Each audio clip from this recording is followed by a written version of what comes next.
Hello everybody, Eric Thurber here from Thurber Shots, and today I want to go over the 5 top tips that I have for growing your Instagram. I got over 100,000 followers, and this is kind of just my guide as to how I've got it done. I started out as a photographer, and then for 20 plus years, then I got into drone photography, and subsequently I got into drone videos. And it's taken me a while to get there. So let's start with the top tip, and that's to let you know that it's slow growth. Nothing happens overnight. It's like planting a seed in a garden, and before that garden can grow, it's going to take time. So the number one thing I can say is be patient. It is a marathon. It is not a sprint. YouTube is a good example of that. I've kind of just gotten started with that. And I have, at the time of this video, somewhere around 700 subscribers. And I've been at YouTube for a little while, but I've decided to put some time into it and to see some growth. And it's a lot of work, man. These videos are a lot of work. I'll use this opportunity to say subscribe and like if you enjoy this content. It's a slog, man. So anyway, it is what it is. Every new platform is going to be that. Nobody's going to help me get this growth. I have to do it on my own. Okay. So number 2, what's your niche? This is key. So ask yourself what your goal is with your target audience, and who is your target audience, right?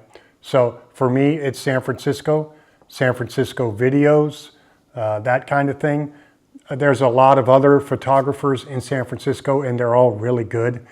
And I was part of that pack for a long time, but I decided to kind of go in a different direction with some of the videos I was doing, some of the parallax work, hyperlapses, that kind of thing. And it set me apart, right? And I was able to kind of grow outside of that pack into something different.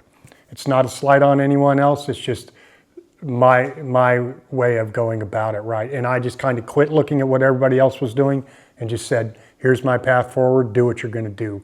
A lot of the time I draw my inspiration from other accounts outside of the Bay Area, and it gives me inspiration for some of these shots.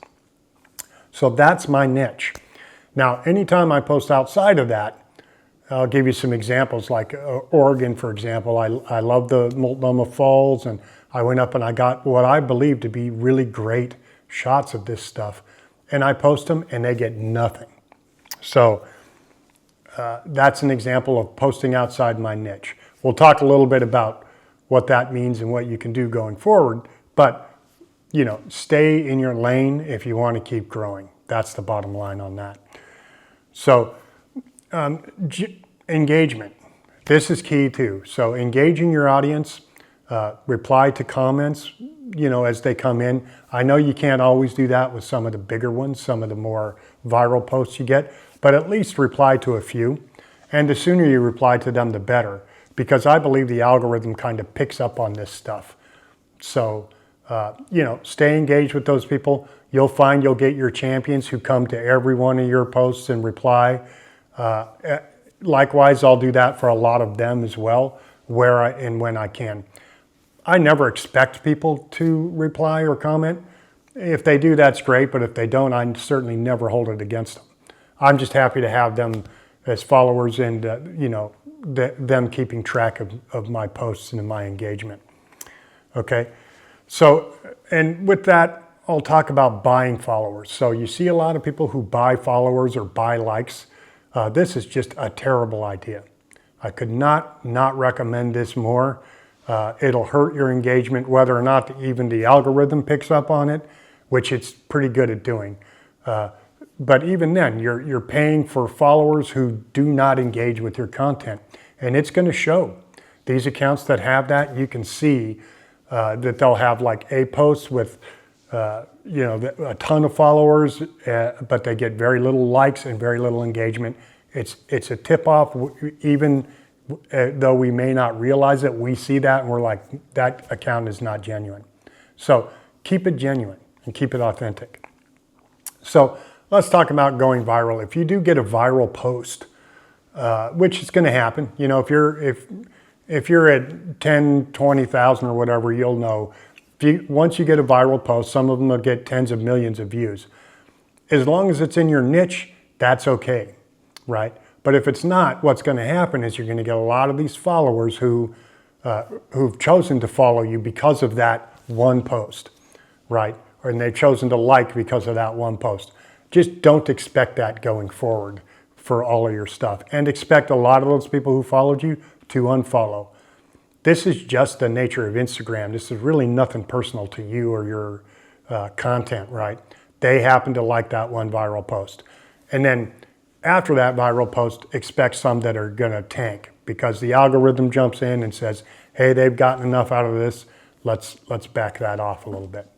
So keep that in mind. The next tip, tip 5, is consistency.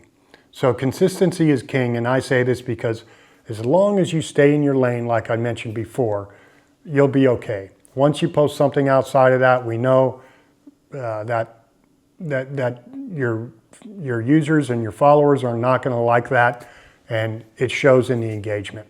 Okay, and the other thing is they're not all going to be winners.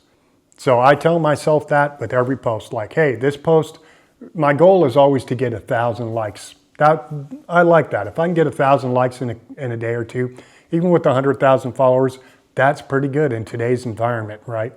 So, but they're not all going to get that. In fact, I just made a post yesterday and it hasn't even hit 300. So sometimes that happens. And I leave those posts up and I don't hide my post counts. My post counts are what they are. I'm proud of what I post, and you should take pride in what you post. And if it gets 2 likes or if it gets 1,000 likes, well then so be it. I just leave all that stuff up and let it be. To me, it's the natural ebb and flow of social media, right? But staying consistent, posting consistently. For example, I'll post 3 times a week, and then stories in between usually does pretty okay. So anyway, that's how I got to where I'm at, and I appreciate everybody watching. Please like and subscribe.